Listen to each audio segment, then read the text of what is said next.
मैं पहले देवियों के लिए कहूँ तब देवताओं के लिए।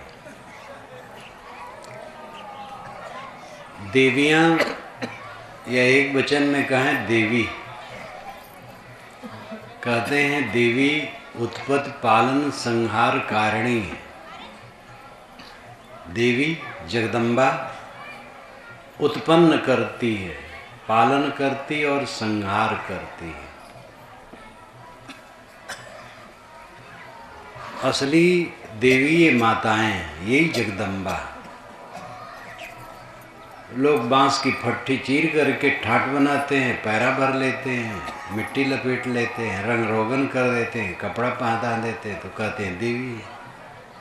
और एक मच्छर भी वो पैदा नहीं कर सकते। और ये देवियाँ सबको यही पैदा करती है, और इनको कोई देवी का जगदम्बा कहने वाला कोई नहीं। कैसा उल्टा, जगदम्बा जगत की अम्बा, ये देवियाँ हैं, माताएं हैं। इसमें व्याख्या करने की जरूरत नहीं, साफ है। लेकिन सांचा के अनुसार ईंट बनती है। सांचा ठीक है तो ईंट ठीक, सांचा गलत है तो ईंट गलत है। माताएं सांचा हैं, इनको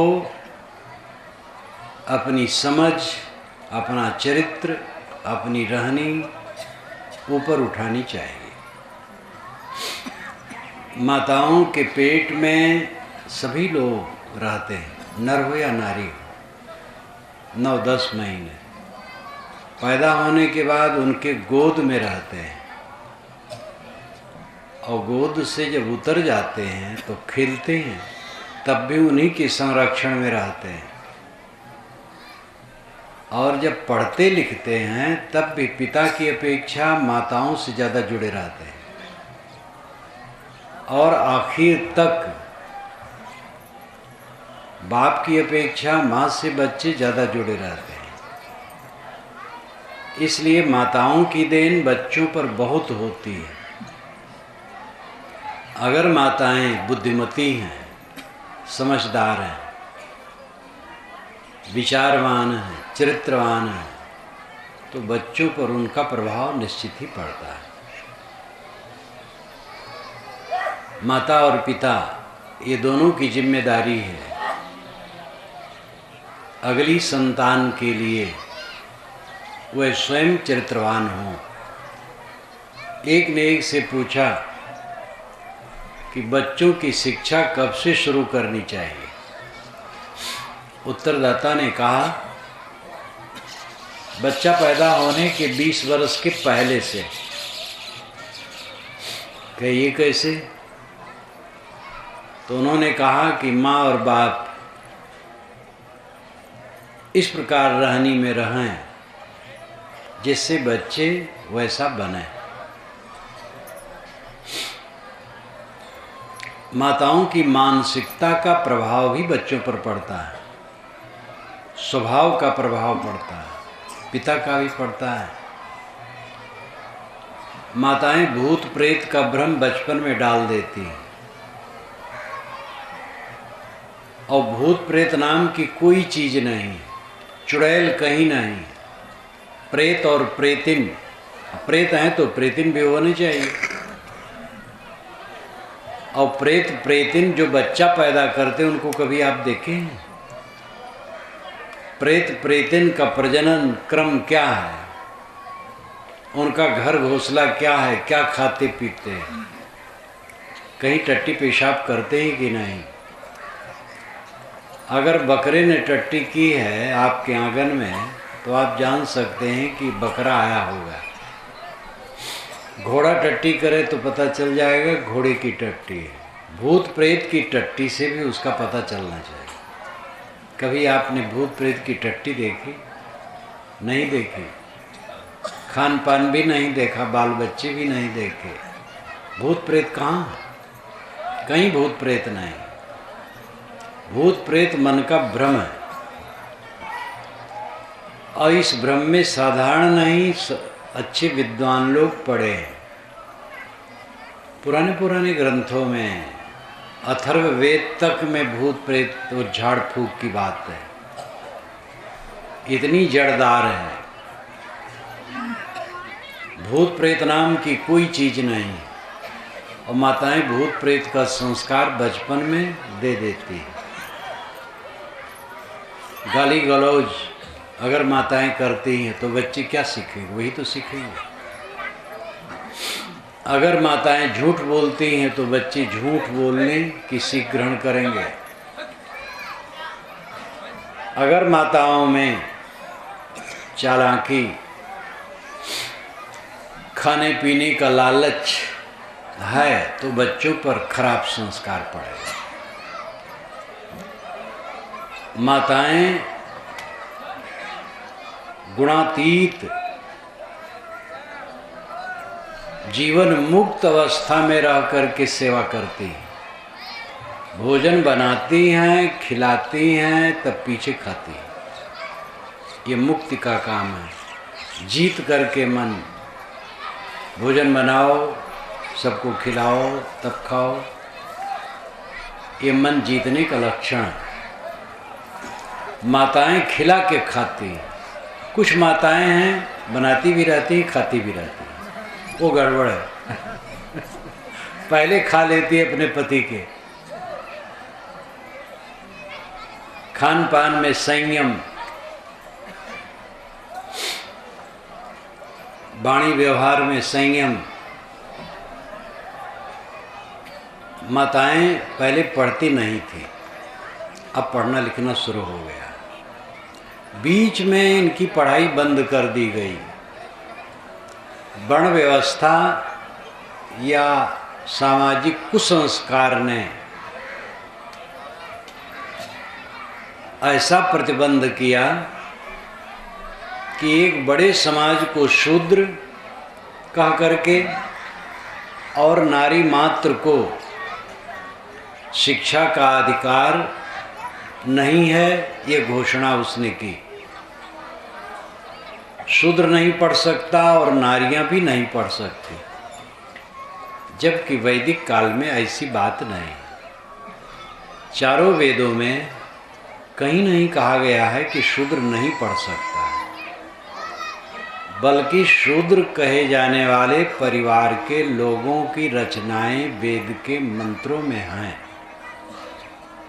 अनेक वेद मंत्र हैं जो शूद्र की रचनाएं हैं। वेद क्या कहते, मेरी एक पुस्तक है, उसकी भूमिका ही में मैंने ये सब लिखा है और नंबर दिया है। कौन सा मंत्र है जो शूद्र कहे वाले लोगों का है, और स्त्रियों के मंत्र तो बहुत ज़्यादा हैं।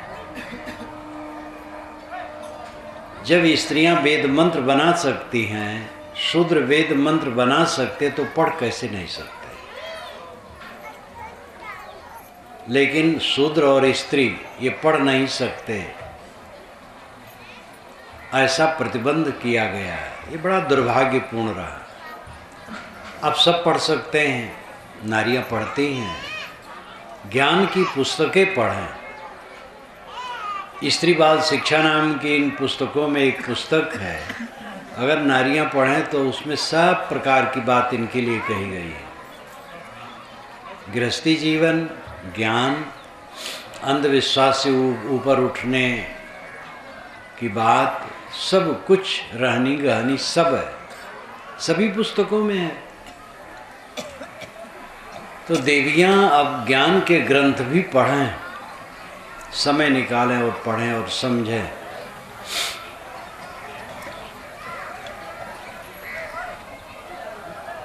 सत्य बोलना, निर्भ्रांत दृष्टि रखना, दुर्व्यसन न ग्रहण करना,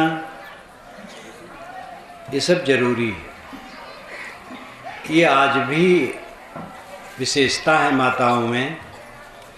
इतने देवता यहाँ बैठे हैं, अगर इसमें सर्वेक्षण किया जाए तो कई लोग बीड़ी, सिगरेट, तम्बाकू, खैनी, पीनी, खाने पीने वाले मिलेंगे, और कुछ बोतल के प्रेमी भी मिल सकते हैं। लेकिन देवियों में शायद है कोई तंबाकू बीड़ी वाली हो। देवियों में आज भी सर्वत्र बहुत सुधार है। ये दुर्व्यसन से अलग होती है, भक्ति भावना इनमें होती है। और देवताओं को तो ठिकाना नहीं, क्या क्या मुंह में डाल ले। तम्बाकू डाल लिए, फिर पान डाल लिए, फिर चूना चाट लिए, फिर जाफरानी झाड़ लिए, फिर ऊपर से सिगरेट खोस लिए। ये सब मुंह को खराब करना, आदत को खराब करना, पैसे को खराब करना, स्वास्थ्य को खराब करना, धर्म को नष्ट करना, सब प्रकार से अहित करना। देवियों की विशेषताएं दुर्व्यसन से मुक्त होती। अंधविश्वास से ऊपर उठो। देवी देवता प्राणी हैं, प्राणियों के साथ सुंदर बर्ताव करो। अगर मूर्ति और चित्र किसी महापुरुष के हों तो उनसे ही लाभ होगा कि जब उन पर दृष्टि पड़ेगी तो मन अच्छा होगा। इसके आगे उन्हें मना करके तुम लड़का धन चाहो, क्या देंगे? जो अपनी मक्खी नहीं हाँक सकते हैं वो आपको लड़का धन कैसे देंगे? ये विचार करो। उनकी सेवा है उन्हें स्वच्छ रखना। अगर आपके घर में किसी महापुरुष का चित्र है, मूर्ति है, तो स्वच्छ रखो, बस यही पूजा है। अगर वे दाल भात खाएं तो खिला दो, नहीं खाते हैं तो खिलाने की क्या जरूरत है? स्वच्छ रखना ही उनकी पूजा है।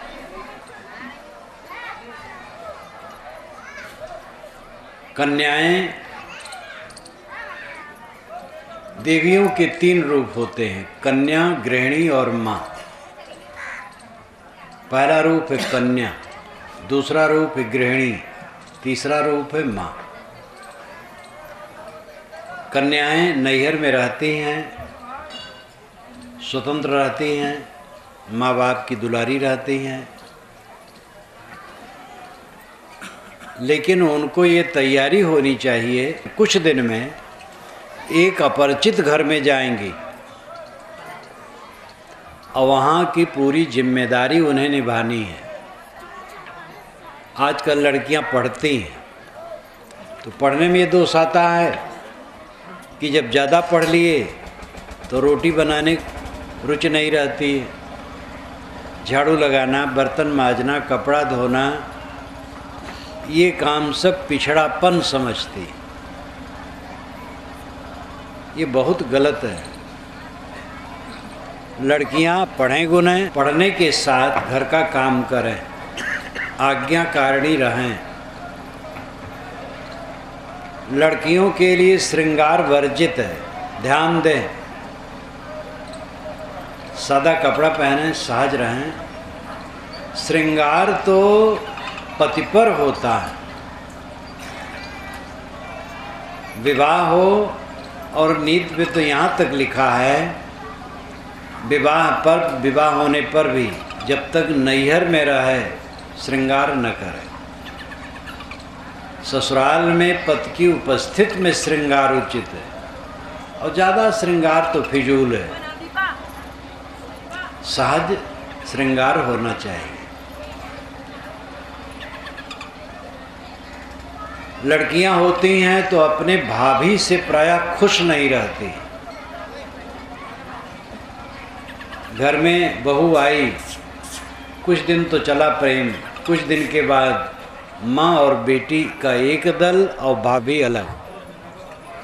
ये बहुत कलह का कारण होता है। ज्ञान और आचरण दोनों की पवित्रता से जीवन ऊंचा उठता है। अंग फड़कने से हानि लाभ कुछ नहीं होता है। ये नर नारी सभी ध्यान दें। दाहिना अंग फड़कता है कि बायां अंग फड़कता है, कोई नुकसान और फायदा नहीं। नारियों का बायां और पुरुषों का दायां फड़कने से लाभ और इसका उल्टा फड़कने से हानि, ऐसा मानते। ऐसा कुछ नहीं, चाहे जो अंग फड़के, कोई चिंता मत करो। वायु विकार से अंग फड़कते हैं। छूछा घड़ा और भरा घड़ा देखने से कोई हानि लाभ नहीं होता है। पानी से भरा हुआ घड़ा देखे तो लाभ है और खाली घड़ा देखे तो हानि। ऐसा कुछ नहीं। धोबी देखे तो लाभ होगा और तेली देखे तो विनाश होगा। और रोज तेल खाते हैं और तेल लगाते हो, विनाश नहीं होता है। तेली को बदनाम कर दिए।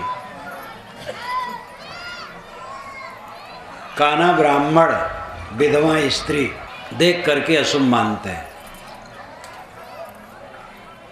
आँख नहीं रह गई, ब्राह्मण हो विष्णु हो कोई भी हो, वो अशुभ क्यों है?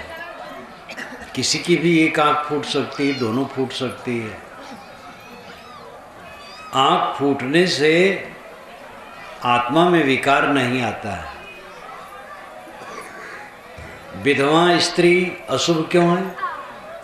और विधुर पुरुष अशुभ नहीं है। पत्नी मर गई तो पुरुष अशुभ नहीं है, और पति मर गया तो पत्नी अशुभ है। ये एक तरफी डिग्री दी गई।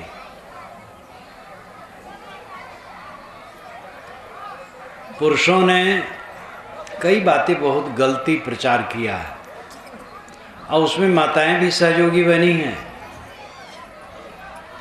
अगर किसी को पुत्र नहीं है, संतानहीन है, तो अशुभ माना जाता है। देवियों के मुख से मैंने सुना, आज मैंने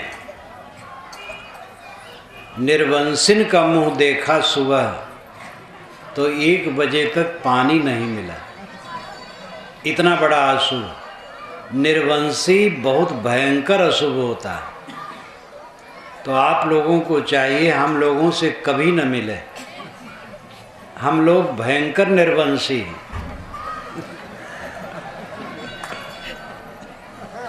और वंश वाले का दर्शन करना हो तो सूकरी का दर्शन करो। 12-12 बच्चे एक बार में देती है और दीमक रानी हजारों अंडे देती है। और मुर्गी के दर्शन करो, जब देने लगती तो रोज 1 अंडे देती है।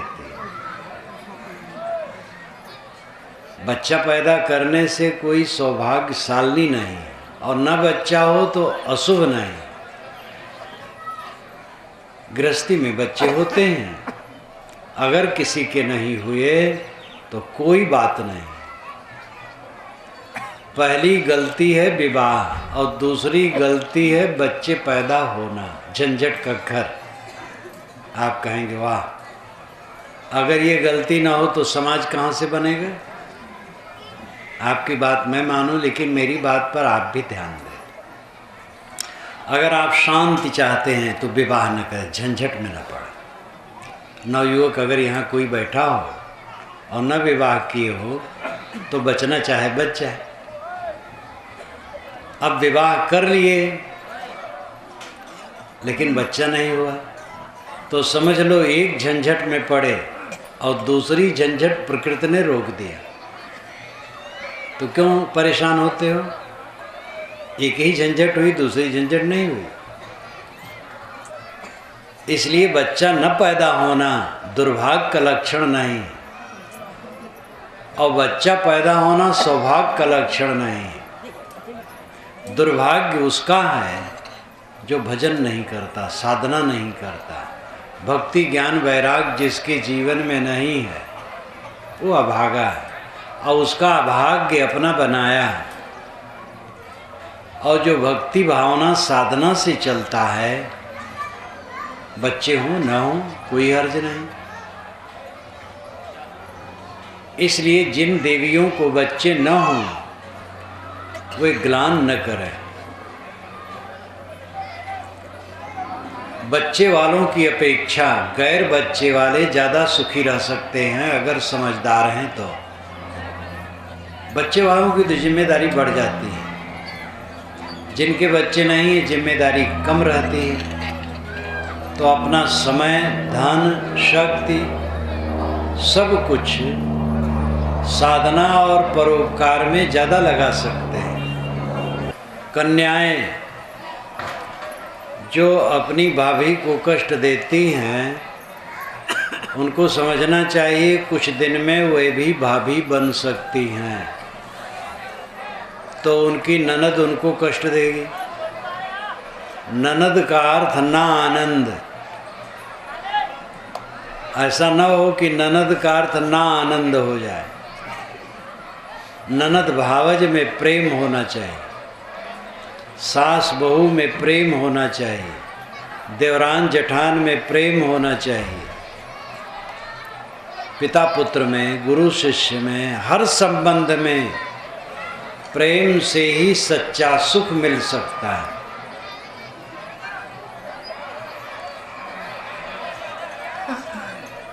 कन्या गृहिणी जब बनती है तो उसकी जिम्मेदारी बढ़ जाती है। किसी के घर बहू आती है तो घर वाले यही सोचते हैं घर भर का पूरा काम संभालेगी। अब आजकल बहुएं जब आती हैं, पढ़ना लिखना अपना गुण है लेकिन अपना दोष भी लाता है। हम पढ़ी लिखी हैं तो अपने मियाँ बीबी के लिए रोटी बना सकती हैं, सास ससुर के लिए नहीं। इसलिए लड़कियां आजकल बहू बन करके आती हैं और बहुत जल्दी बंटवारा करने के लिए राय देती हैं, अपने पतियों को कहती हैं अब अलग हो जाओ। अब उन्हीं का लड़का जब बड़ा होगा, विवाह होगा, उसकी बहू आएगी और वो अलग होना चाहेगी, तब आपको कैसे लगेगा? जो अपने सास को कष्ट देती है, स्वयं जब सास बनेगी उसकी बहू कष्ट देगी तो कैसे लगेगा? जो पुत्र अपने माँ बाप से बात नहीं करते, उनका निरादर करते हैं, उन्हीं का लड़का जब ऐसा करेगा तो उनको कैसे लगेगा? ये तो एक चक्र है। अगर हम अपना कर्तव्य नहीं करते हैं तो हमारे साथ भी वही बात होगी। गृहिणी बनने के लिए जिम्मेदारी कन्याएं समझें, पढ़ें लिखें, लेकिन पढ़ने का मतलब ये नहीं है कि काम न करना। आजकल तो लड़कियां पढ़ करके बस चाहती हैं क्लर्क हो जाएं, अफसर हो जाएं, रोटी न बनाओ। क्लर्क हो जाओ, अफसर हो जाओ, लेकिन रोटी बनाना भी जानो, कपड़ा धोना भी जानो, मेहनती रहो, पुरुष और स्त्री दोनों को। और माँ अंतिम रूप है। माँ बन गई तो माँ की जिम्मेदारी ज़्यादा बढ़ गई। बच्चों को अच्छी सीख देना और निभाना। कन्या गृहिणी माँ, ये तीन रूप देवियों के हैं। अगर सही बुद्धि से वो बच्चों को शिक्षा देती हैं तो उनका निर्माण होता है, और गलत शिक्षा देती हैं तो विनाश होता है। यही संहार करना हुआ। सुल्ताना डाकू का नाम आप लोगों ने सुना होगा। जब अंत में वो पकड़ा गया, मुकदमा चला, फांसी की सज़ा सुनाई गई, तब उससे कहा गया जो खाना चाहो खा लो, जिससे मिलना चाहो मिल लो। सुल्ताना ने कहा कुछ खाना नहीं, किसी से मिलना नहीं, केवल माँ से मिलना चाहता। तो ये स्वाभाविक बात थी। माँ आई, सुल्ताना ने दौड़ करके दांत से माँ की नाक काट लिया। ये कहानी मैंने सुनी है, कहाँ तक तथ्य है पता नहीं। जज और पुलिस ने कहा ये तूने पाप पर पाप क्यों किया? उसने कहा माँ ने मुझे बढ़ावा दिया था, मैंने मुर्गी के 2 अंडे चुराए थे बचपन में, घर लाया तो माँ खुश हुई कि ठीक है बेटा ऐसा लाया करो। फिर चोरी करने की आदत बनी और मैं डाकू बन गया। माता पहले से डांट देती तो ऐसा ना होता। एक घटना मैं बताऊं, बिल्कुल घटना, एक युवक अच्छा था लेकिन डाकू हो गया धीरे धीरे। बड़ा मस्त शरीर, पीछे मेरे पास खूब आता था, और डाका का सामान जो बांटा गया, एक बड़ा गट्ठर ले करके रात गिरने पर घर में पहुंचा। माता ने देखा, कहा ये तू कहाँ से लाया है? डांटा जोर से और कहा ले जाए, जहाँ का है तहाँ पहुंचा, मैं तेरे को घर से निकाल दूंगी। कस के डांटा। वो गठरी ले गया, पता नहीं कहाँ फेंक आया।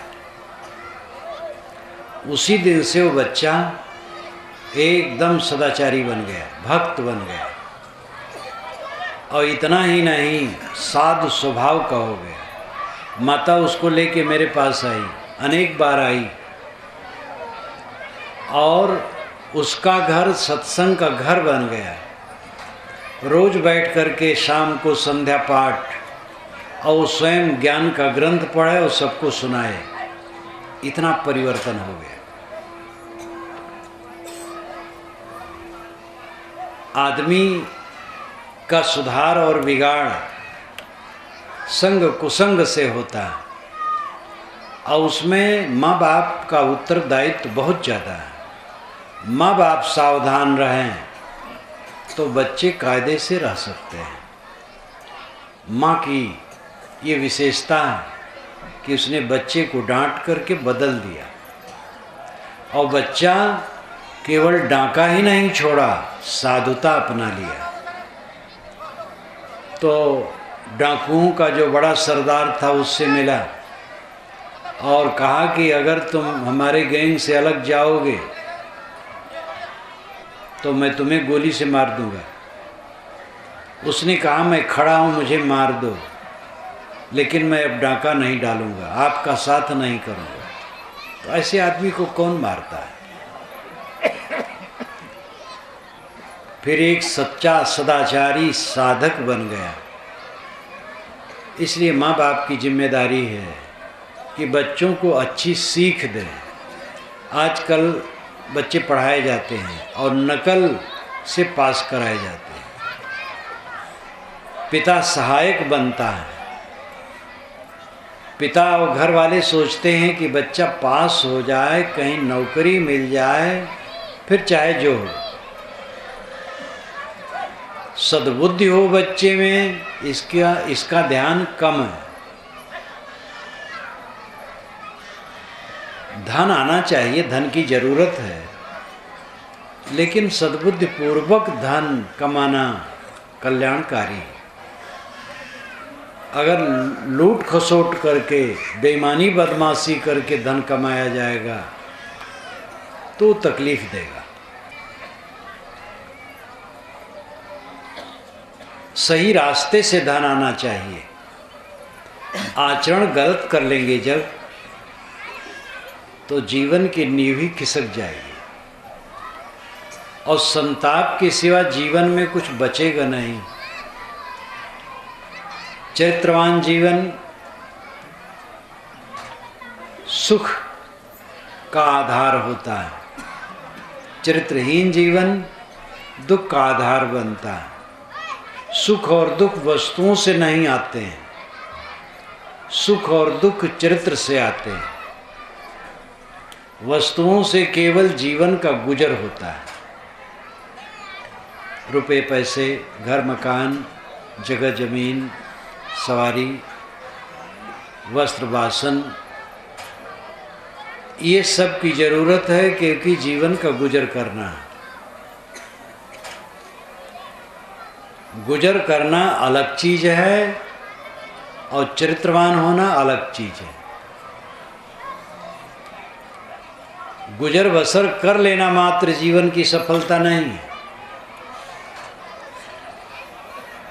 गुजर बसर तो जानवर भी कर लेते हैं और अच्छे ढंग से कर लेते हैं। वे किसी प्रकार बेईमानी, बदमाशी, झूठ, छल कपट नहीं करते हैं, और सभी प्राणियों का गुजर बसर होता है। गुजर बसर एक सामान्य स्तर की बात है। आप क्यों कमाते हैं? खाने के लिए। क्यों खाते हैं? जीने के लिए। क्यों जीते हैं? इसका पता नहीं। जीते हैं, रेंग रेंग करके जी रहे हैं बस। कमाना चाहिए खाने के लिए, खाना चाहिए जीने के लिए, जीना चाहिए कल्याण का काम करने के लिए, और वही काम बाकी रह जाता है, कल्याण का काम नहीं होता है, तो जीना बेकार है। कल्याण का काम कैसे होगा? जब सद्बुद्धि होगी। धन बल, जन बल, शासन बल, विद्या बल, शरीर बल, स्वामित्व बल, सारे बल सद्बुद्धि के अभाव में मनुष्य का अहित करते हैं। रावण के पास किसी बल की कमी नहीं थी, जैसी कि कथा है। पूरी दुनिया में वो तपता था। विद्वान ऐसा कि वेदों का प्रकांड पंडित, बलवान ऐसा कि पूरा संसार कांपता था, धनवान ऐसा कि सोने की नगरी उसकी। इसका लाक्षणिक अर्थ है बहुत धनी। ये नहीं कि मकान सोने के बने थे, कहीं कुछ सोना वोना का स्तंभ या पत्थर कहीं चढ़ा हो। भारत में भी कुछ मंदिर हैं जिसमें सोने का पत्थर गुंबज में चढ़ा रहता है। यद्यपि ये सब गलत है। मंदिर पर सोने का पत्थर चढ़ाना गरीबों का उपहास करना। ऐसे गरीब लोग हैं जिनको आज भी ठीक से रहने की जगह नहीं, और मंदिर में सोने का पत्थर चढ़ाया जाए, सोने का कलश चढ़ाया जाए। कौन भगवान की भक्ति? तो सोने का पत्थर उत्तर कुछ हो सकता है लंका में, ये बात नहीं कि लंका नगरी पूरी सोने की थी। अर्थ है कि धन धान संपन्न थी लंका। धनवान, विद्वान, बलवान, इंद्र को परास्त कर देने वाला। दशरथ से जब विश्वामित्र आए हैं श्री राम को मांगने के लिए कि मैं यज्ञ करता हूँ तो उसमें राक्षस लोग विघ्न करते हैं, मैं क्रोध करूँ तो यज्ञ सफल नहीं माना जाएगा, इसलिए कोई रक्षक चाहिए, मैं राम को मांगता हूँ। दशरथ ने कहा राम तो अभी 16 वर्ष की उम्र से भी कम है, 16 वर्ष। ये वाल्मीकि रामायण में आया है। 16 वर्ष, 16 से 16, ऊन नाम कम। 16 वर्ष से भी उनकी उम्र कम है, वे क्या लड़ेंगे राक्षसों से? मैं चलूँगा, लेकिन हाँ अगर रावण है तो मेरी हिम्मत नहीं। ये वाल्मीकि रामायण में आता है। ऐसा रावण इतना बलवान, धनवान, विद्वान था। विद्वान के विषय में आता है वेद विद्या व्रत स्नातः। वाल्मीकि रामायण में वेद विद्या व्रत में स्नात था, उत्तीर्ण था। लेकिन वह रावण पर स्त्री के मोह में अपना विनाश कर डाला, परिवार का विनाश कर डाला और लंका का पतन कर डाला। इसलिए सारा बल शुद्ध बुद्धि के अभाव में मनुष्य का नुकसान करता है। अच्छी बुद्धि सब प्रकार का अभाव होने पर भी सुख का रास्ता निकाल लेती है, और गलत बुद्धि होने से, अशुद्ध बुद्धि होने से, सारी योग्यता होने पर सबका विनाश कर देती है। इसलिए माँ बाप को चाहिए बच्चों में सद्बुद्धि आए, इस पर ध्यान दें। चोरी न करें बच्चे, दुर्व्यसन न ग्रहण करें, झूठ न बोलें, बेईमानी बदमाशी न करें, दुष्कर्म न करें। इसकी सीख होनी चाहिए, और सीख नहीं, इनका आचरण स्वयं करना चाहिए, जिससे बच्चों पर अच्छा प्रभाव हो। स्वयं माता पिता दुर्व्यसन ग्रहण करेंगे तो बच्चों में क्या सीख देंगे? कितने पिता अपने बच्चों से स्वयं कहते हैं बीड़ी दाग लाओ, तो बीच में वो कस भी लगा सकते हैं, और देखेंगे स्वयं पिएंगे। माँ बाप के चरित्र का प्रभाव बच्चों पर पड़ता है। गृहस्थी सभी आश्रमों की जननी है, यहीं से विरक्त निकलते हैं, यहीं से नेता निकलते हैं, शूरवीर निकलते हैं, कलाकार निकलते हैं, शिल्पी निकलते हैं। सभी उन्नतियों के स्रोत और सभी प्रकार के विकास के स्रोत गृहस्थी आश्रम में है। ब्रह्मचर्य, गृहस्थ, वानप्रस्थ, संन्यास, 4 आश्रमों का विधान पहले किया गया था, लेकिन सभी आश्रम गृहस्थी से ही पैदा होते हैं। गृहस्थी में सुधार होने पर सब दिशाओं में सुधार होगा। इसीलिए सद्गुरु कबीर ने कहा है, हद चले सो मानवा, बेहद चले सो साध, हद बेहद दो तजे ताकर मता आगाध। जो हद चलता है वो मानव है, जो बेहद चलता है वो साधु है, जो हद बेहद से ऊपर उठ जाता है उसका मत अगाध है। हद कहते हैं गृहस्थी को। गृहस्थी के मर्यादा का पालन करते हुए जो चलता है वो मानव है। पति पत्नी में शुद्ध प्रेम, पिता पुत्र में शुद्ध प्रेम, भाई भाई में सुंदर बर्ताव, पड़ोसियों के साथ सुंदर बर्ताव। गृहस्थी जीवन का उज्जवल चरित्र आने से आदमी मानव बनता है। हद चले सो मानवा, बेहद चले सो साध। जो गृहस्थी त्याग दे, विरक्त हो जाए, वो साधु। गृहस्थी हड़बड़ी में नहीं त्यागना चाहिए। देखी देखा गृहस्थी नहीं त्यागना चाहिए।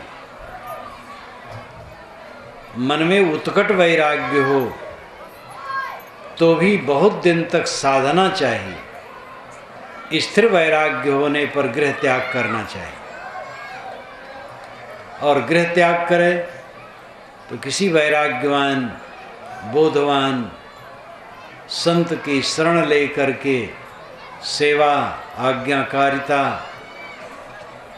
के साथ सीख ग्रहण करे, तब उसका वैराग सफल होता है। हद बेहद दो तजे ताकर मता अगाध।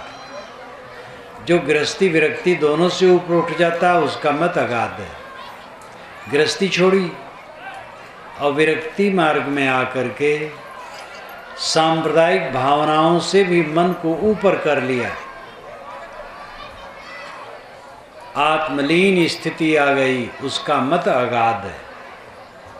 हद बेहद से ऊपर उठने का अर्थ यही है, आत्मलीन हो जाना, आत्मलीन, स्वरूपलीन, ब्रह्मलीन, परमात्मलीन, ये सब शब्द हैं, बात एक ही है। आत्म संतोष, जिसे आत्म संतोष मिला वो हद बेहद से ऊपर उठ गया।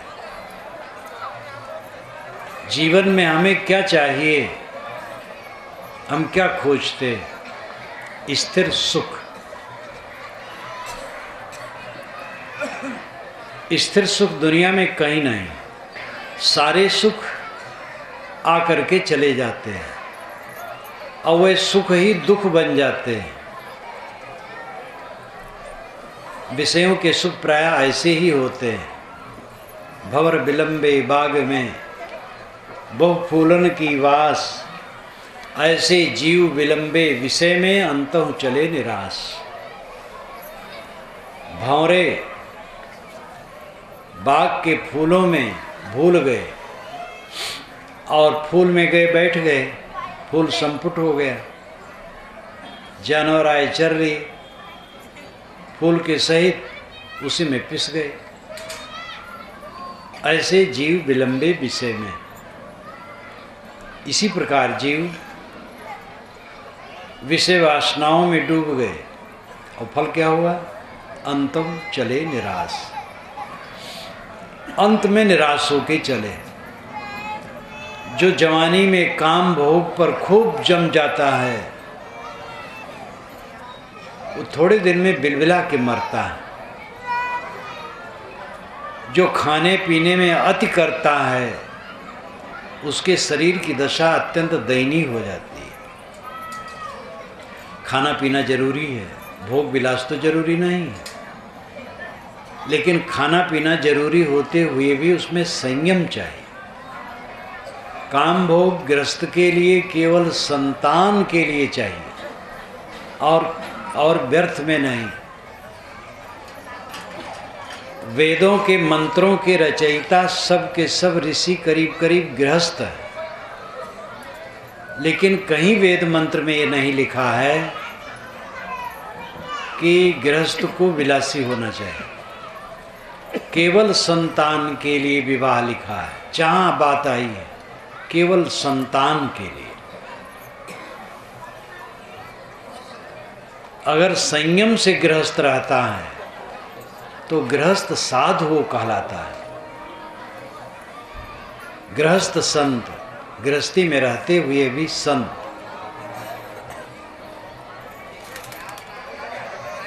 आत्म संयम से ही वो दशा आएगी जो मनुष्य के अंदर में भूख है। हर नर नारी क्या चाहता है? दुख से अत्यंत छुटकारा, अनंत सुख की प्राप्ति। सब नर नारी का उद्देश्य है और यह दुनिया की किसी वस्तु से संभव नहीं है। दुनिया की सारी वस्तुएं असमर्थ हैं ये देने में। दुनिया की ज़्यादा वस्तुओं में तो आदमी और उलझ जाता है। धनी जितने होते हैं, अधिकतम धनी मानसिक रोग से ग्रसित हो जाते हैं। अधिकतम बड़े पद वाले मानसिक रोग से ग्रसित हो जाते हैं। साधु महंत हैं, मंडलेश्वर जगत गुरु हैं, अगर वे साधना परायण नहीं वो भी विफल हो जाते हैं। दुनिया का संबंध ज़्यादा हुआ, ऐश्वर्य ज़्यादा बढ़ा, धन दौलत ज़्यादा बढ़ा, मनुष्यों की भीड़ ज़्यादा बढ़ी और उसमें वे अपने आप को साधना में संभाल नहीं पाए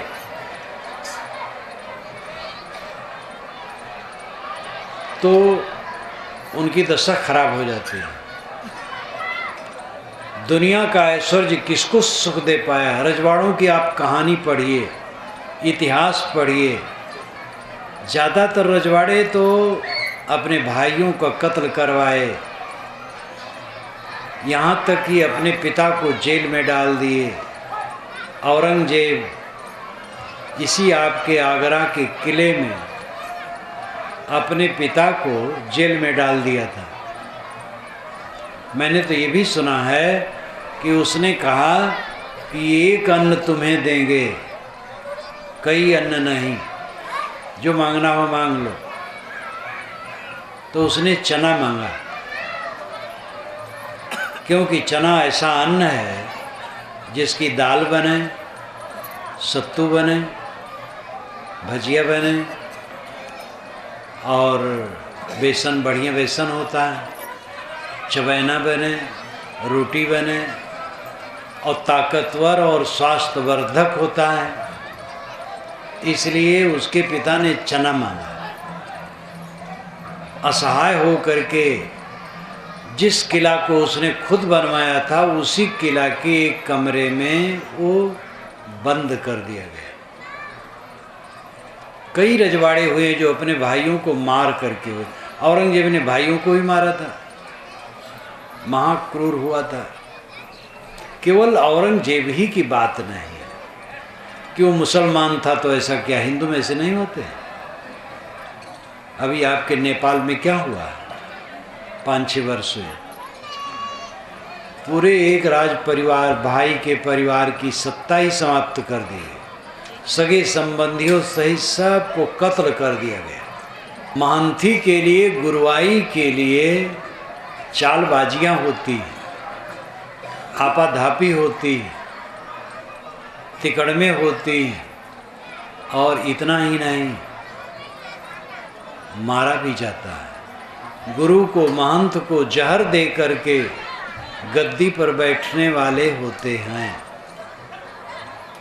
तो दुनिया का ऐश्वर्य कहीं का भी हो, गृहस्थों में हो, साधुओं में हो, ऐश्वर्य बढ़ेगा और साधना नहीं होगी, सारा पाप इकट्ठा होगा। इसलिए जो हमें ऐश्वर्य से सुख की कामना है, ये हमारा पागलपन है। जीवन में थोड़ी भौतिक वस्तुओं की जरूरत है। रोटी चाहिए, कपड़े चाहिए, रहने की जगह चाहिए, गुजर बसर की वस्तुएं चाहिए, ये ठीक है। और ये इसके स्तर कैसे हों, इसकी चिंता नहीं होनी चाहिए। भोजन का ऊंचा स्तर जिसे कहते हैं, वो कोई गुणकारी नहीं होता है। भोजन का जो सादा स्तर है वही गुणकारी होता है। सादा भोजन, गरीबों का भोजन सही भोजन है। इसलिए भोजन का, कपड़े का, मकान का, सबका स्तर ऊंचा हो जाएगा तो सुख मिल जाएगा, ये भ्रम है। हाँ, मेहनत कमाई में है तो निश्चित है उसका स्तर अपने आप बढ़ता है। धन दौलत हो गया तो मकान अच्छा बना लिया, स्वाभाविक है, तो खाने पीने में भी क्वालिटी बढ़ेगी। लेकिन कम है तो उसकी क्वालिटी अगर कम है तो कोई दुख उसमें नहीं मानना चाहिए। खास बात है मन कैसा है। घी, मेवे, मलाई सब कुछ हमने खाया है और मन मैला है और चिंतित है, पीड़ित है, तो सुख कहाँ है? और रोटी और नमक हमने खाया और मन निर्मल है, संतुष्ट है, तृप्त है, तो क्या चाहिए? इसलिए भ्रम है कि दुनिया का ऐश्वर्य मिले तो सच्चा सुख होगा। लड़के बच्चे जिनके नहीं होते हैं सोचते हैं हमारा बुढ़ापा कैसे कटेगा। बुढ़ापा सबका कटता है। जिनके 100 हैं उनका जीवन गुजर होता है, जिनके 50 हैं उनका जीवन गुजर होता है, 25, 10, 2, 5, 1 हैं उनका होता है, और जिनके कोई नहीं है उनका भी होता है।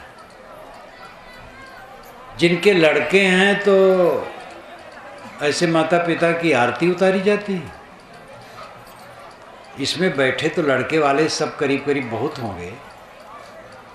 लड़कों से कितना सुख मिलता है। लड़के बेचारे क्या करेंगे? लड़के अपने बीवी बच्चे में उलझे रहेंगे, आपको क्या देंगे? और लड़के नहीं है तो क्या गाज फाट पड़ी। अपने मन को हम स्थूल बातों में उलझाए रखते हैं। लड़का होना न होना, धन का ज़्यादा होना कम होना, मान बढ़ाई होना न होना, ये सब कुछ बात नहीं है। बात है मन कैसा है। मन मैला है तो तकलीफ होगी, मन शुद्ध है तो आनंद होगा। असली बात है मन की शुद्ध या शुद्ध। सभी नर नारी गृहस्थ विरक्त इस पर ध्यान दें, अपने मन को मांजने का काम करें। भजन यही है। कोई नाम में आपको श्रद्धा है जपिए, किसी मंत्र में श्रद्धा है जपिए, कोई रोकता नहीं। लेकिन नाम और मंत्र जप ये भजन की सच्ची कसौटी नहीं है। सच्ची कसौटी है चित्त की निर्मलता। कोई नमाज पढ़ने वाला हो लेकिन चालाक हो, ईमानदार ना हो, तो दूसरे मुसलमान भी उसको अच्छा नहीं मानेंगे। एक हिंदू है जो नमाज नहीं पढ़ता है लेकिन ईमानदार है, उसको मुसलमान सब अच्छा मानेंगे। कोई हिंदू है, बहुत पूजा करता है लेकिन ईमानदार नहीं है, हिंदू भी उसको अच्छा नहीं मानेंगे।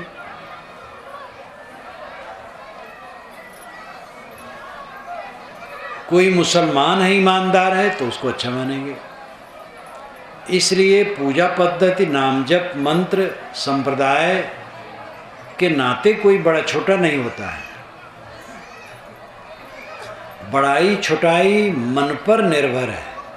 निर्मल मन से निर्मल आचरण होता है और नैतिकता जीवन में पनपती है और इसी से आदमी बड़ा होता है। बड़े पुरुष जिनको कहा गया है वो 10-20 हाथ के थोड़े थे। आज भी जो बड़े पुरुष कहलाते हैं वो एक कद में सब बहुत बड़े हो गए, ऐसी बात नहीं। वो सब धनी थे, ऐसी बात नहीं है। वे सब बहुत पढ़े लिखे थे, ऐसी भी बात नहीं है। बड़े वे कहलाए जिनकी बड़ी बुद्धि थी, बड़ा आचरण था, जिनमें क्षमा, गम, संयम, शांत, परहितैषता, परोपकार, ये सब सद्गुण थे। वे बड़े कहलाए। और बड़े कहलाना न कहलाना ये खास बात नहीं, खास बात है अंदर की। बड़े भी गाली दिए गए हैं, बड़े को गाली दिया गया है। गांधी जी को गोली मार दी गई। गांधी जैसे महापुरुष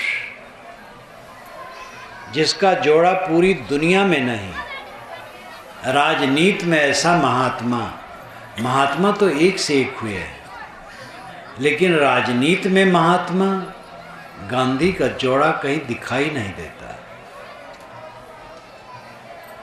और उस महापुरुष को गोली मार दी गई। ऐसी बुद्धिमानी। श्री राम को अयोध्या में ताना मारा गया। जब राजगद्दी हो गई तो गली गली में ये चर्चा थी कि राम ही ने जब ऐसी गलती की है तो हम लोगों के घर की क्या दशा होगी। रावण के घर में सीता इतने दिन रही और राम ने फिर उसे अपनी पत्नी बना ली, तो हमारी भी पत्नियां कहीं भी रहें, फिर उनको स्वीकारना पड़ेगा। विचारना यह है कि सीता जी क्या अपनी खुशी से रावण के घर गई थी? वो तो अपहृत की गई थी, कैद खाने में थी, वहाँ रह करके भी वह राम को ही जपती थी। सीता पतिव्रता थी, सीता निर्दोष थी, लेकिन अयोध्यावासी सीता को नहीं समझ सके और राम को भी नहीं समझ सके। जब राम आपके राजा हैं तो आपको विश्वास करना चाहिए, लेकिन राम को भी नहीं समझ सके। तो हमें और आपको अगर आगरा में लोग न समझ सकें तो क्यों चिंता करनी चाहिए? राम को नहीं समझ सके, सीता को नहीं समझ सके अयोध्या वाले, आगरा में आपको न समझ सके, कोई क्यों चिंता करते? और इसी से उबिया करके राम ने सीता को निकाल दिया। निकालना गलत था कि सही था, अलग विषय है, लेकिन ऐसी स्थिति बनी अयोध्या में। ये संसार की दशा है, इसलिए प्रशंसा की भूख नहीं होनी चाहिए। हमें ये सोचना चाहिए हम करते क्या। हमें ये नहीं सोचना चाहिए कि हमें लोग कहते क्या। भूल यही है कि हम सोचते हैं कि हमें लोग कहते क्या। चोर को चोर कहो लाठी ले लेगा, चोर है इससे उसको तकलीफ नहीं है, लेकिन चोर कह दे तो तकलीफ है। तो हमें अच्छा कहलाने की चेष्टा न करनी चाहिए, अच्छा रहने की चेष्टा करनी चाहिए। बड़ाई से हमारा हित होने वाला नहीं है, पवित्र आचरण से हित होने वाला है। इसलिए अपने जीवन को ऊपर उठाएं। ऊपर उठाने का अर्थ क्या है? क्रोध घटाना, क्षमा करना, तृष्णा हटाना, संतोष ग्रहण करना, लंपटता छोड़ना, संयम ग्रहण करना, विषमता, द्वंद्व, कलह दूर करके समता में जीना, ये जीवन को ऊपर उठाना है। परिवार में, समाज में जहाँ रहो, दूसरे का दोष न देखो। किसी में दोष की बात है तो प्रेम से समझा दो, प्रेम से रास्ते पर लाओ, कलह न करो। बुराई देखने से बुराई बढ़ती है, अच्छाई देखने से अच्छाई बढ़ती है। जहाँ बुराई हो उसको दूर करने की राय देनी चाहिए, अगर अपनी शक्ति चले तो। कलह नहीं करना चाहिए। जीवन बहुत छोटा है और आज दिन जा रहा है, अचानक एक दिन ये दीपक बुझना है। ऐसी जिंदगी जीना चाहिए जिससे जीवन में शांति हो। शांत के समान दूसरा सुख नहीं है। जितनी माया की गर्माहट है, 2 दिन की चांदनी है, ये सब अनुभव कर सकते हैं। विचार करने से पता लगता है। बड़े बड़े राजे महाराजे कहाँ गए? अंग्रेज गवर्नमेंट के ज़माने में सैकड़ों रजवाड़े थे भारतवर्ष में। सैकड़ों रजवाड़े तो स्वतंत्र थे और हजारों रजवाड़े थे जो स्वतंत्र नहीं थे, लेकिन रियासतदार थे बहुत। और उन रजवाड़ों का जो समा था अद्भुत, लेकिन आज जा कर के देखो तो खड़हर है। आगरा के लिए तो क्या उदाहरण है।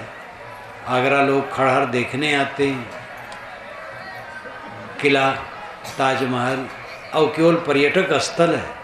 कहाँ बादशाह बैठा है? कौन सी वस्तु स्थिर है? जगने की जरूरत है। ये हीरा जैसा जीवन कमाने, खाने और संतान पैदा करने के लिए नहीं मिला। कमाना खाना एक मजबूरी है और संतान पैदा होना भी एक मजबूरी है। कमाए बिना खाएंगे क्या? इसलिए कमाना खाना मजबूरी है। और संतान हो जाएंगे, वैवाहिक जीवन है, संतान हो जाएंगे। जीवन का फल क्या है? शांत से जीना, सुख से जीना, संतुष्ट से जीना, निर्भयता से जीना, शीतल मन लेकर के जीना, ये जीवन का फल है। सब मिला और शांति न मिली तो क्या मिला? शांत जीवन का परम सुख है और वो इंद्रिय, मन और वाणी की प्रक्रियाओं का फल है। ये समझ लीजिए। शांति कोई दे नहीं सकता है। गुरु उपदेश करेंगे, संत उपदेश करेंगे, उनकी जिम्मेदारी है वे स्वयं शांत रहें और दूसरे को अच्छा उपदेश करें। आप स्वयं जब वैसा चलेंगे तब होंगे। किसी साधु की झोरी में शांति नहीं रखी है कि निकाल के एक मुट्ठी आपको दे दें। वो बताएंगे ऐसा चलो और ऐसा आप चलो, तब शांति मिलेगी। कोई तैरता है, आप भी हाथ पैर पटको तो होगी।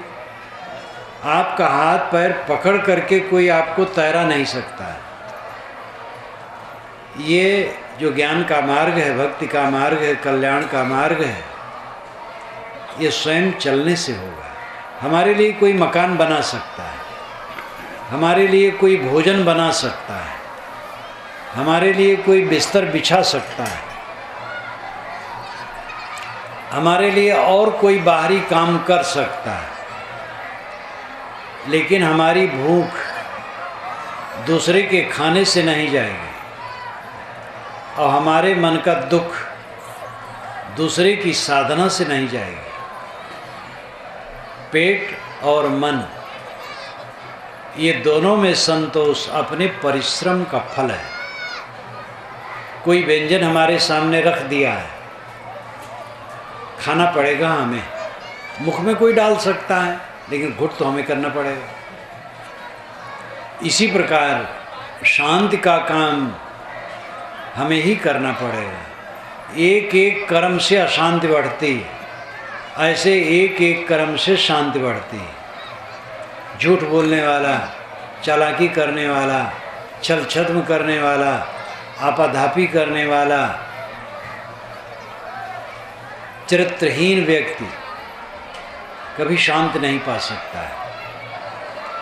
जो सच्चा है, ईमानदार है, जिसके मन इंद्रिय संयमित हैं, जो सब पर करुणा, प्रेम, श्रद्धा, सद्भाव रखता है, उसके जीवन में स्वाभाविक शांति आती है। एक एक करने का परिणाम अशांति और शांति। अचानक अशांति और शांति नहीं आती, सब अपने ऊपर निर्भर है। भगवान कल्याण कर देगा, प्राय लोग कहते हैं भगवान की माया हमें नचा रही है। भगवान कोई दुर्जन नहीं है कि जो आपको नचाए। नचाने वाला, परेशान करने वाला दुर्जन होता है। भगवान परमात्मा की व्याख्या तो बड़ी अच्छी है। भगवान परमात्मा उसे कहते हैं जो सच्चिदानंद है, शुभ गुणों का भंडार है। तो माया क्यों रखेगा आपको नचाने के लिए? आपके गांव में कोई ऐसा हो जो गांव भर को परेशान करता हो, तो अच्छा नहीं माना जाएगा। एक गांव में एक थे, वे सबको परेशान करते थे। कहीं ज़मीन बेच खरीद हो, वहाँ वो पहुँच जाए, तिकड़म डालें, 1000-2000 दे दो तो छुट्टी दे, नहीं तो फिर वो गड़बड़ा दे। कोई मकान की नींव डाले, वहाँ खड़े हो जाए, हमें इधर न लाओ, नहीं तो हम बिगाड़ेंगे।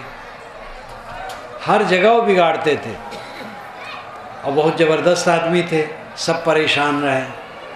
उनको पूज दें तब छुट्टी पाएं। क्या ईश्वर ऐसे हैं? जब पूजा कर दोगे तो कुशल, नहीं तो वो परेशान करेगा आपको। इसका मतलब है भगवान खुराफाती है। भगवान और परमात्मा कह करके भगवान परमात्मा का अर्थ लोग ठीक से नहीं लगाते। भगवान परमात्मा जो होगा वो अच्छा होगा। जब अच्छा इंसान किसी को परेशान नहीं करता है, तो भगवान परमात्मा क्यों परेशान करेगा किसी को? कहते महाराज क्या करें, परमात्मा ने ऐसी माया डाली है कि परेशान हो। तो मतलब परमात्मा बड़ा खुराफाती है। ये अपने मुख की बात अपने कान से लोग नहीं सुन पाते हैं कि हम क्या कह रहे हैं, परमात्मा को बदनाम कर रहे हैं। आप तंबाकू खाना शुरू किए तो परमात्मा ने खिलाया है। शराब पीते हैं तो क्या परमात्मा पिलाता है? आपकी गलती है। आपकी माया आपको नचाती है, परमात्मा की माया आपको नहीं नचाती है। अगर कहीं पर होगा, उसके पास माया होगा तो वो परेशान होगा अपनी माया से, उसकी चिंता छोड़ दो। आप अपनी माया को समझो। मन का मोह माया है, मन का विकार माया है, इसको छोड़ो। जो मन के माया को छोड़ देता है, उसको किसी की माया परेशान नहीं करती। तो ये जो गलत धारणा है, पंडित और महात्मा लोग भी कहते हैं भगवान की माया सबको नचाती है। शास्त्रों में भी लिखा है कि भगवान की माया सबको नचा रही है। इसलिए पंडित महात्मा और शास्त्रों की बात भी बड़ी सावधानी से समझ करके मानने लायक है। महात्मा कहें तो मान लेना चाहिए, गुरु संत कहें तो मान लेना चाहिए, पंडित मौलवी कहें और वेद शास्त्र ज्ञान ग्रंथ में लिखा हो तो मान लेना चाहिए। बिल्कुल ऐसी बात नहीं है। सभी महापुरुषों का आदर करो, सभी ज्ञान ग्रंथों का आदर करो, लेकिन उनसे प्राप्त विचारों पर विचार करो। जो कल्याणकारी है, सच है, उसको मानो। जो कल्याणकारी नहीं है, सच नहीं, उसको न मानो। इसके लिए विचारवान होना चाहिए। साधु ऐसा चाहिए जैसा सूप सुभाए, सार सार को गए रहे थोथा दे उड़ाए। साहब कहते साधु को सूप स्वभाव होना चाहिए। सूप में रख करके अन्न फटका जाता है, भूसी उड़ जाती है और अन्न रह जाता है। ऐसे विचार से फटक पछोड़ कर सार को लो, असार को छोड़ो, रास्ता है। शास्त्र दुनिया में बहुत हैं, महापुरुष बहुत हैं, किसका हम आदर करें, किसका अनादर करें? वेद आदरणीय है, कुरान भी आदरणीय है, बाइबल भी आदरणीय है, जिंदा वेस्ता भी आदरणीय है, गुरु ग्रंथ भी आदरणीय है, अन्य वाणियाँ भी आदरणीय हैं, और मौलवी पंडित पादरी सब आदरणीय हैं, संत गुरु आदरणीय हैं। लेकिन सबसे ज़्यादा आदरणीय विवेक है। विवेक के अनुसार जितनी बातें हों वो कहीं भी मानी जा सकती है। जो विवेक के अनुसार ना हो, कहीं की बात हो नहीं मानी जा सकती है। दीवार पर लिखा हो 2-2 4 मानने योग्य है, और कोई संत महात्मा कहें 2-2 5 कैसे माना जाए? इसलिए आंख मूंद करके मानने की प्रवृत्ति छोड़ने की जरूरत है। विवेकवान बने, जागरूक बने,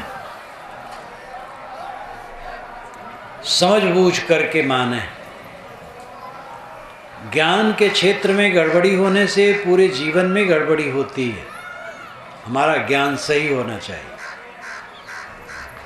ये पक्का समझ लेना चाहिए कि जो मैं सोचता हूँ उसका मैं जिम्मेदार हूँ, और जो मैं बोलता हूँ उसका भी जिम्मेदार हूँ, और जो करता हूँ उसका भी जिम्मेदार हूँ। मुझसे कोई सोचवाता नहीं है, बुलवाता नहीं है, करवाता नहीं है। कोई भगवान या शैतान मुझे प्रेरित नहीं करता है।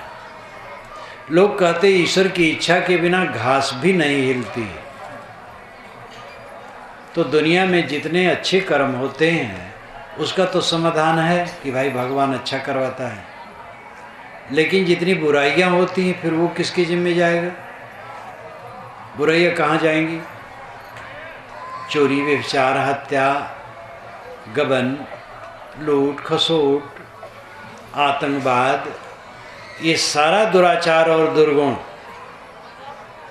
ईश्वर की इच्छा के बिना अगर घास नहीं हिलती है तो ईश्वर की इच्छा बिना ये सारे कुकर्म कैसे होते हैं? तब फिर क्या समाधान होगा?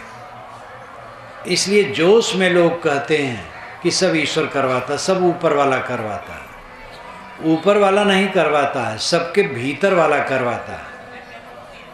सबके भीतर में जो बैठा है वही करवाता है। भीतर में कौन है? आप खुद हैं। सब अपने अपने व्यक्तित्व के जिम्मेदार हैं। कुछ लोग कहते हैं कि मेरे मन में ऐसी बात नहीं थी लेकिन वाणी से निकल गई। मन में नहीं थी तो निकल कैसे गई? पेटी में सामान न हो तो उसमें से कैसे निकलेगा वो सामान?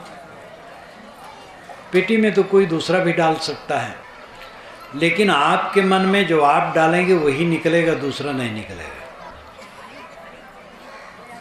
इसलिए सोचना, बोलना और करना, ये 3 है हमारे जीवन में, और ये तीनों की जिम्मेदारी हमारे ऊपर है। हम जैसे चाहते हैं सोचते हैं, बोलते हैं और करते हैं। आप ये कह सकते हैं कि हम नहीं चाहते हैं लेकिन फिर भी ऐसा दिमाग में आ जाता है, हम नहीं चाहते लेकिन मुंह से निकल जाता है, तो हमारी ही अपनी गंदी आदत है, हमारा अपना जोर है। जैसे कोई झूला झूल रहा है, बेग भर दिया, तो झूला बेग जब न भरो तब भी चलता है जब तक उसका बेग रहता है। साइकिल जोर से चला दिए,